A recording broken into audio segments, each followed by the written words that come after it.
waxaa kaloo jira maalmahan dambe wax la yidhahdo Forex qofti yaqaan inuu khayr leeyahay asaan loo sheegi doona laakiin aniga shakhsiyan waxaan u arkay inuu dhaqaalaha Soomaaliya dhibaato u yahay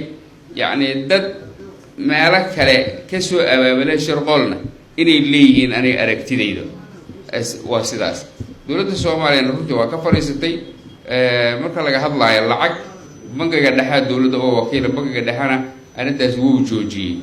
annaga ka maamul gobolka Banaadir ahaan waxaan joojinay Forex-ka inaan diiwaan gelino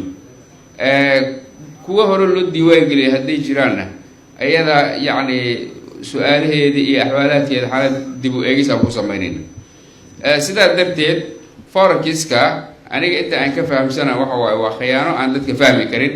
oo la mid ah يعني مركب ملايجا بدل لقيت دبنا باليرو مقالن ليلة هي هيلي بلوجليا مركب هذا بدل وده تورا ملايجا مركب هيلي بيراي أو لك ماجا مقالن تيرو لقي والمسود جيدا مركب وحيا رابط قالت كي لسيرايا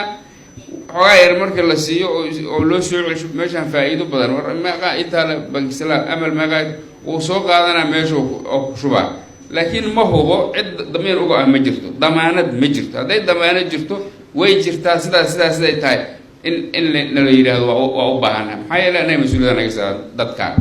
مركا دتك هذي سول هذي حاجة سول كبا تجامبا إن عقل حلس أنت اللي في هذا نقول كل لبجوي سيد بركات نقول كل لبجوي وحوي يعني سكان مثلا دتك كقيل ما هو مسيء هذا مشكلة كلو جرت مركا وفق عقل ير أو أي قوي دتك كوي جرت ظروفها هذا واجرا وحرب أيضا ganacsatada Soomaaliyeed xilkaska ah ee xalaasha iyo xaaraanta u kala saaran tahay inay fikir dhab ah oo aan go'aano